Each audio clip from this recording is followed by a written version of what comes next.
Oi pessoal, então vamos lá para mais um conteúdo de Química Geral, onde nós vamos trabalhar um tema que é extremamente importante, as reações e substâncias químicas, né, envolvendo a estequiometria. Então esse tema, ele aborda todos os conteúdos relacionados a cálculos. E como a gente sabe, dentro da química nós temos boa parte do conteúdo relacionado a cálculo. Então, eu acredito que vocês já viram algumas coisas desse tema. Então, o primeiro conceito que nós vamos definir é a fórmula dos compostos. Na área farmacêutica, isso é de extrema importância. Vocês vão observar que em todas as disciplinas que vocês verem daqui para frente, vocês vão se deparar com fórmulas de compostos, vão falar em relação a princípios ativos, em composição de determinadas substâncias, seja na área de fármacos em si ou cosméticos. Então, ela é um tema bem importante que nós precisamos compreender. Então, o composto ele é uma substância formada por átomos de 2 ou mais elementos e sempre contém as mesmas massas relativas desses elementos. Então, nós temos uma proporção aí. Os átomos que compõem essa estrutura, essa fórmula, ele sempre vai ser determinado em termos de unidades. Então, todas proporcionais, vamos dizer assim, e aí é convenientemente dependendo do composto que você tem. Por exemplo, a água, né? A fórmula do composto água, ela é 2 hidrogênios e 1 oxigênio, então por isso que ela tem a fórmula H2O. Em uma fórmula química, os átomos são indicados pelo símbolo dos elementos e o número de cada tipo de átomo é indicado por um índice, certo? Então, vamos para um exemplo. Então, pessoal, aqui temos um exemplo onde nós vamos mostrar como que eu represento qual é essa representação das moléculas. Então, o que diz na letra A? Que eu tenho um átomo de enxofre e 3 de oxigênio.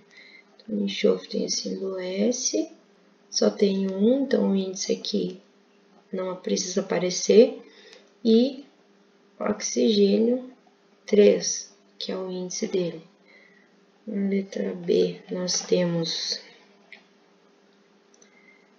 2 átomos de nitrogênio, nitrogênio tem símbolo N, e oxigênio temos 5, né?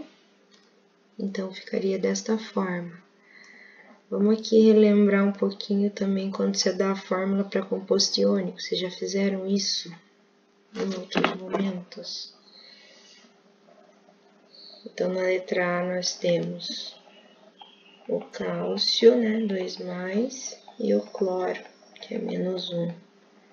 Então, a gente faz aquela regrinha do X, né, esse vem para cá, esse vem para cá.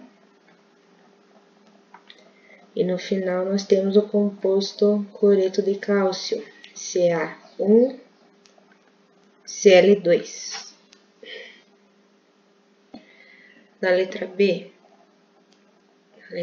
nós temos o sódio, Na+, e temos o enxofre, -2. Da mesma maneira, esse vem para cá, esse vem para cá, e nós temos no final o sulfeto de sódio, onde o 2 fica embaixo do sódio e o 1 embaixo do enxofre. Então, retomar isso aqui também até para poder falar para vocês um pouquinho disso, porque eu percebi que vocês tiveram bastante dificuldade na prova em relação a isso, a entender esse conceito. Então, eu quero que fique bem claro que vocês aprendam como que eu faço a escrita dessas fórmulas dos compostos. Então, aqui eu tenho a letra C, cálcio, e o fósforo, né? Então, esse vem pra cá e esse, por sua vez, pra cá. Logo, a fórmula final vai ficar Ca3P2. Certo? Então, essa aqui é uma forma simples de desenhar essas formas. Então, é importante a gente saber escrever essas fórmulas. E em relação à questão das fórmulas químicas e as massas moleculares. Então, as massas moleculares são informações que eu consigo retirar da tabela periódica. Então vamos ver aqui. Eu tenho a tabela periódica. Na tabela periódica, dependendo da tabela, né? Porque cada tabela ela vai apresentar sempre uma legenda. E nessa legenda você vai encontrar as informações correspondentes que vão simplificar como que a tabela está apresentada. Então, nós temos aqui, neste caso, ele está apresentado com peso atômico, né? Ou massa do isótopo, então ela está posicionada nessa região. Então, o hidrogênio tem 1,008, o boro tem 10,81 e assim por diante. Então, são daqui que a gente tira essas informações de massa. E como que eu vou calcular a massa? Então, depende da forma que está escrita a fórmula química, né? Então, por exemplo, da água, H2O. Então, como é que eu determino a massa molecular da água? Então, eu tenho esse índice representa a quantidade que eu tenho de átomos, então é 2 vezes o valor de cada hidrogênio. Eu vou simplificar por 1, só para a gente poder fazer os cálculos aqui, maior rapidez. E eu tenho o oxigênio, que tem valor de 16, para vocês olharem na massa dele. Então, isso aqui, a conta disso vai dar 18 gramas por mol. Tem outra forma de representar essa unidade, que a gente chama de unidade de massa atômica. Também é uma forma correta de representar. Meu Deus, tá fácil essa caneta. Unidade de massa atômica. Aí vamos aqui para outra forma de escrever. Vou primeiramente para esta fórmula química aqui, do nitrato de bário. BaNO3, 2. Só para mostrar para vocês como que funciona o cálculo. Então, eu tenho o valor para o bário. Então, o bário ele tem uma massa de 137,33. 137,33. Eu só tenho um bário, certo? O nitrogênio, ele tem massa 14 e o oxigênio tem massa atômica 16, certo? Então, como que eu vou montar essa continha ali? Então, a massa molecular, ela é igual. Eu tenho somente um átomo de bário, então 137,33, mais quantos nitrogênios eu tenho? Então, esse número que está aqui fora, ele multiplica todo mundo que está lá dentro, certo? Então, é 2 vezes 14, mais 2 vezes 3, 6, vezes 16, certo? Então, essa continha aqui, ela vai dar 6 vezes 16, mais 28, mais 137,33. Então, ela vai dar 261,33. 33 gramas por mol, certo? Outra maneira de representar as fórmulas químicas que nós temos é assim, considerando às vezes algumas moléculas que acabam estando incorporadas na estrutura, né? Então, aqui que quer dizer isso aqui, essa forma de representar, quer dizer que essa molécula, ela é um sulfato de cobre hidratado, no caso, hexaidratado. Então, como que nós escrevemos ou calculamos a massa molecular desse composto? Então, eu tenho esse SiO4 com 6 moléculas de água. A massa molecular dele, eu vou calcular o valor da massa atômica do cobre, que é de 63,5, mais a massa atômica do enxofre, que é 32, mais, quantos oxigênios eu tenho? 4. 4 vezes 16, mais este número que está na frente, ele também vai fazer a mesma função do número que fica fora do parênteses. Ele vai multiplicar todos os elementos que vem na sequência. Então, neste caso, nós teremos mais 6 vezes 2, 12, vezes 1, que é o valor de cada hidrogênio, mais 6 vezes 1, 6, vezes 16, que é cada oxigênio. Esta conta vai dar 6 vezes 16, mais 12, mais... Importante que vocês acompanhem e façam os cálculos também, gente. Mais 32, mais 63,5. Então, a resposta, se eu não errei aqui, a resposta final, a massa, né, molecular, ela é 267,5 gramas por mol, certo? Então, é esta conta.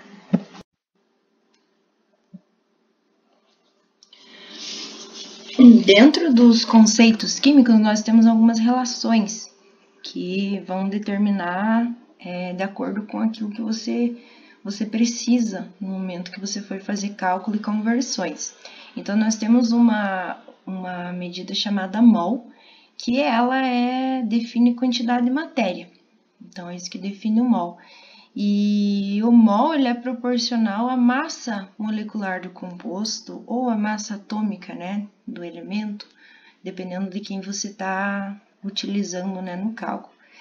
E o mol ele é o número de átomos em exatamente 12 gramas de carbono 12. Então, como nós sabemos, o carbono 12 ele é o elemento que foi utilizado para você calcular todas as unidades que nós temos dos demais elementos da tabela periódica.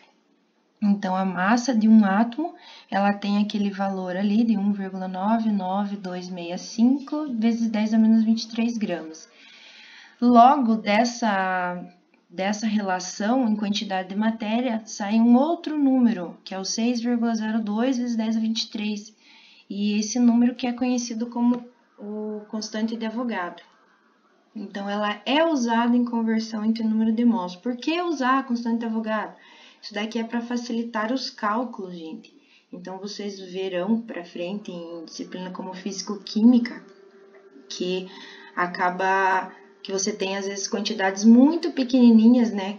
Se você fosse usar uma massa de um átomo, vamos supor, você ia acabar não tendo um efeito significativo em determinados cálculos. Então, por isso que nós temos essas conversões. E aí, a massa molar, gente, ouve muito isso, né? Massa molar, massa molecular. Então, a massa molar, ela é a massa por mol de um composto. E ela refere-se à massa por mol de suas moléculas ou fórmulas unitárias. É usada para conversão entre a massa de uma amostra e os mols que ela contém. Então, vamos de exemplo. Como que ficaria esse cálculo aqui? Então, pessoal, para esse exercício, aquele cálculo que nós fizemos é o cálculo da fórmula mínima, certo? Então, a fórmula empírica mínima. Então, se vocês pesquisarem a fórmula nitroanilina, vocês verão que ela é o dobro daquele valor dos índices. E sempre será assim, será uma proporção. O valor que a gente determina em cima de um exercício que tem os percentuais em massa, eles vão nos informar a fórmula mínima.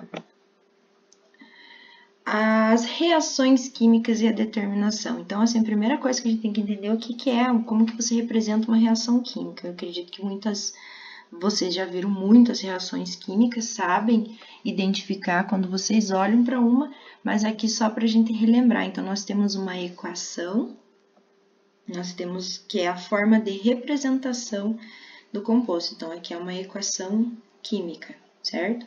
A equação química nós temos duas regiões importantes, onde antes da seta eu tenho os reagentes e após ela eu tenho os produtos.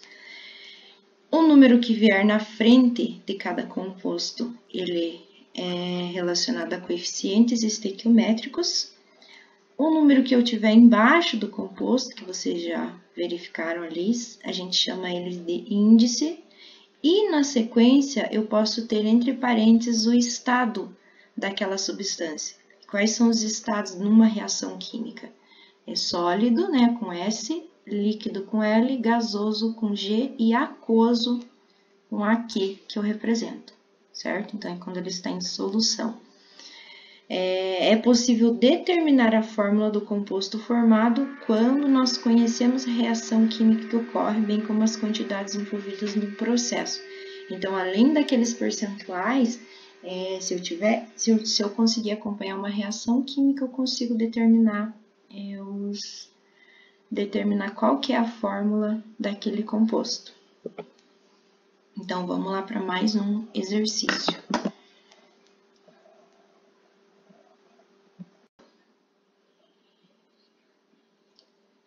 Então, aqui, o exemplo. Esse tipo de exercício, esse tipo de cálculo aqui, pessoal, então, só para contar para vocês como que é determinado esses valores. Vocês vão ver isso em análise instrumental no próximo ano, onde nós vemos os equipamentos que são utilizados, né, para que você consiga determinar fórmulas moleculares. Então, aí mais uma importância de nós aprendermos isso. Em um laboratório de análise, ou mesmo na indústria, quando a gente vai fazer esse tipo de determinação, é utilizado um equipamento onde nós temos cilindros específicos contendo, para determinar água, um óxido de cloro e magnésio, onde ele vai absorver a água que está sendo liberada, no caso aqui, como é uma reação de combustão, né? Você tem um composto orgânico, você tem excesso de oxigênio, então a gente diz que isso é uma combustão. E você tem um segundo cilindro, onde nós temos hidróxido de sódio e sílica, que são o recheio desse cilindro. E nesse cilindro é onde fica aprisionado o dióxido de carbono. Então, esses cilindros, após a queima, eles são pesados e o valor que dá em excedente é esse relacionado a esses valores aqui. Então, assim, mais ou menos assim. Vocês vão ver isso bem com calma para frente. Então, vamos lá. Como que nós fazemos este cálculo? Primeira coisa é a determinação das massas moleculares de cada um dos compostos. Então, o primeiro passo é relacionado à massa molecular. Vocês vão ver que fazendo o cálculo, né, 2 vezes 16, né, 2 vezes a quantidade de oxigênio e um carbono, nós temos que a massa molecular do dióxido de carbono, ela é de 44,01.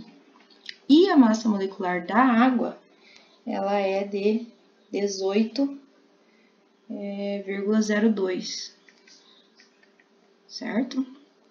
Então, gramas por mol, né? Lembrando que a unidade é sempre gramas por mol. Então, a primeira coisa é determinar quantos mols dióxido de carbono eu tenho. Então, qual que é a relação? Então, vamos pôr aqui, para o CO2. Então, eu sei que em 1 mol de dióxido de carbono eu tenho 44,01 gramas. Em 23,26 gramas, tenho quantos mols?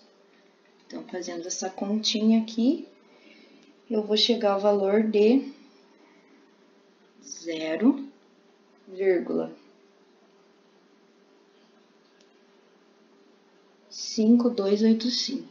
5285 mol, ok? Mas não é de dióxido de carbono que eu preciso, né? Porque na fórmula eu tenho o carbono e tenho o oxigênio. Então, quantos mols de carbono eu tenho nessa molécula? Então, como que a gente faz este cálculo? Então, eu tenho mols de dióxido de carbono, os mols de dióxido de carbono. Se eu for analisar a proporção, eu tenho 1 mol de carbono, certo? Porque só tem um aqui. Se fosse de oxigênio, eu teria 2. Logo, na amostra original, eu vou ter que 0,5285, eu só vou multiplicar pela massa do carbono, que é 12,01. Isso vai me dar a quantidade de gramas que eu tenho de carbono na amostra original, que vai ser 6,35 gramas de carbono, certo? Da mesma maneira, eu vou fazer o cálculo para a água. Então, para a água. Por que eu não estou calculando o oxigênio? Porque o oxigênio eu tenho ele tanto no dióxido de carbono quanto na água. Então, ele é uma informação que vai ser dada mais além. Da mesma maneira, né? Se em 1 mol de água eu tenho 18,02, em 9,52 eu vou ter quantos mols de água?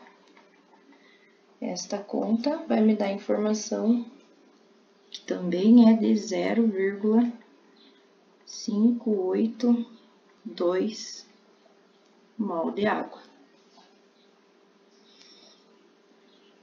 Nesse caso aqui, a proporção estequiométrica ela vai ser um pouquinho diferente, porque eu tenho 2 mols de hidrogênio. Então, eu tenho que considerar 0,582, que são mols de água.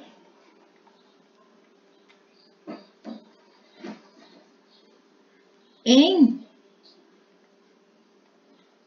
hidrogênio, eu tenho 2 mols. Tenho 2 mols de hidrogênio para cada mol de água, certo?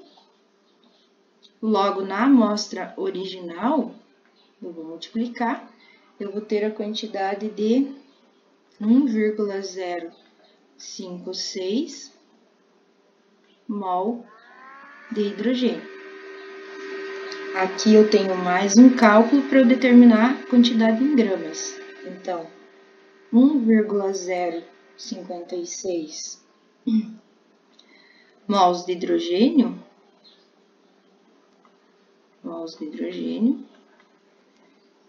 vezes a quantidade da massa atômica do hidrogênio. Logo, a massa de hidrogênio na amostra original será de 1,06 gramas, certo? Aí, o que mais que eu vou fazer aqui de conta para determinar? Ele está pedindo para calcular o percentual. Então, aqui vai ser o percentual de carbono, ele vai ser dado pelo 6,35 dividido pela massa que eu tenho de amostra, que é o 9,22. esse daqui, né? Esse 9,83. Então, aí ele vai me dar o percentual, 9,83. Como eu quero em percentual, eu tenho que multiplicar isso aqui por 100. Fazendo as continhas, vocês vão ver que o percentual de carbono nessa amostra é igual a 64,6%. Para o hidrogênio, o percentual do hidrogênio, da mesma maneira, ele vai ser essa quantidade que nós encontramos aqui, dividido pela massa da amostra. Esse percentual de hidrogênio vai dar vezes o 100, né? O percentual de hidrogênio vai ser igual a 10,8. E agora, como que eu determino o percentual de oxigênio? Então, o percentual de oxigênio, eu posso fazer direto, não precisa eu fazer a conta para ele separado. Porém, também posso fazer separado. O total da amostra tem que ser 100%, certo? Então, 100 menos a quantidade que eu tenho de carbono, mais a quantidade que eu tenho de hidrogênio. Logo, o percentual de oxigênio ele vai ser dado por 24,6. Então, os percentuais finais que eu tenho são, para o carbono, 64,6, para o hidrogênio, 10,8 e para o oxigênio, 24,6. Ok? Então, vamos lá para mais uma utilização dos cálculos em estequiometria para você determinar o que você tem de substância. Então, um cálculo que é muito utilizado é relacionado a rendimento de uma reação. Então, química orgânica, química analítica, qualquer química que vocês tiverem para frente relacionado a síntese de alguma coisa, a gente faz o cálculo de rendimento, até para a gente saber quais as quantidades apropriadas para serem utilizadas em uma reação de síntese. Então, o rendimento de uma reação está relacionado também diretamente ao balanceamento dessa reação. Então, não adianta você ir lá e misturar as coisas à toa se você não souber as proporções corretas para você conseguir ter aquele produto final. Então, podemos usar uma equação para prever as quantidades de matéria que será gerada quando uma quantidade de reagente é consumida. Então, vamos considerar aquela equação ali do alumínio para formar o iodeto de alumínio, certo? Então, você tem que o alumínio, não vou omitir os estados ali só para a gente fazer o balanceamento, mas o iodo, ele vai formar iodeto de alumínio. Então, vocês podem notar que essa equação não está balanceada, certo? Então, vocês vão ver no decorrer aí das reações que eu passo para vocês, a gente vai aprender com o passar do tempo alguns macetes para você fazer o balanceamento. Então, neste caso aqui, nós podemos ver que o que está balanceado é o iodo e é em cima dele que nós vamos trabalhar. De um lado eu tenho 2, do outro lado eu tenho 3. Vamos lembrar lá da época da escola que a gente via os mínimos múltiplos comuns, né? Então, nós sabemos que é 6 neste caso. Então, como que este número vira 6? Quando você multiplica ele por 3. Como esse número vira 6, quando você multiplica ele por 12. Agora, eu tenho 2 alumínio e para cá eu só tenho 1. Então, eu venho aqui e coloco um 2 aqui na frente, certo? Da mesma maneira, como a gente viu, sempre a primeira coisa que a gente vai determinar é relacionada às massas moleculares. Porém, quando nós temos um cálculo em cima de uma reação, os coeficientes estequiométricos contam no valor da massa final. Então, nesse caso aqui, eu vou ter que fazer 2 vezes a massa atômica do alumínio, que é vou por 27 aqui. Ela é 26,98. Como a proporção que eu estou fazendo é em relação ao alumínio e o iodeto de alumínio, então eu posso calcular direto aqui. Eu tenho, então, a quantidade de alumínio 2 vezes 27. Logo, a massa dessa reação de alumínio é 54 gramas. De iodeto de alumínio, então, eu vou ter que fazer da mesma maneira. 2 vezes o 27, né? Porque esse 2 está multiplicando tanto o alumínio quanto o iodo. E mais 6 vezes a massa atômica do iodo, que é 127. 127. Então, eu tenho 6 vezes 127 mais 2 vezes o 27. Então, a massa do iodeto é dada como 816 gramas. O exercício está me dizendo que são utilizadas 35 gramas de alumínio, certo? Se eu tenho 35 gramas de alumínio, quantas gramas do iodeto eu vou ter no final? Então, posso fazer uma regrinha de 3 aqui, 816 multiplica o 35 e esse valor da resposta é dividido por 54. Então, no final, a quantidade de alumínio gerada é 528,9, vou colocar aqui, gramas de alumínio. Gramas do iodeto de alumínio, certo? Isso aqui é um cálculo que a gente faz, que a gente diz que representa o rendimento teórico, certo? Aí vamos supor que vocês foram lá no laboratório, prepararam essa substância, sintetizaram ele, e o resultado da massa final que vocês pesaram no laboratório foi de, sei lá, 412 gramas que vocês pesaram na massa final. Qual que é o rendimento dessa reação? Então, nós temos que considerar da seguinte forma, que o 528,9 gramas, ele corresponde a 100%, certo? É o rendimento teórico, é o que deveria ser formado.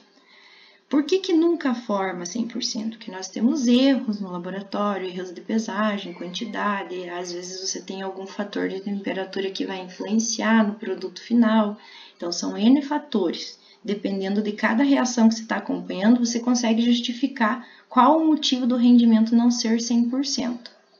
O que não pode acontecer, gente, é esse rendimento ser superior a 100%. Daí tá errado o cálculo. Então, da mesma maneira, você vai fazer a continha ali, vezes 100, dividido por 528,9. Então, este cálculo, eu tenho que o percentual que formou é de 77,9%. Então, o rendimento dessa reação, caso vocês tivessem feito no laboratório e desse essa massa, ele seria neste valor, ok? Aí, vocês podem perguntar, mas e o iodo? A quantidade de iodo? Por que não influenciou? Isso aqui está relacionado ao número de mols. Então, se vocês fossem calcular em termos da quantidade de mols aqui, vocês iam observar que o que tem menor quantidade é o alumínio, em termos do número de mols. Então, a gente diz que o alumínio entra como reagente limitante em relação ao iodo. E o iodo ele vai estar em excesso. Acho que no exercício aqui, deixa eu ver se eu coloquei que está em excesso. Não escrevi, mas vocês vão observar que nos exercícios que eu passei na lista, eles estão descritos como em excesso. Vocês podem fazer o cálculo para determinar essa quantidade de número de mols e conseguir definir quem que é o reagente limitante para você saber quem que vai entrar nesta conta aqui, ok? Vamos supor, se o reagente limitante fosse o iodo, deveria estar a quantidade de iodo para fazer a proporção em relação ao produto final, ok?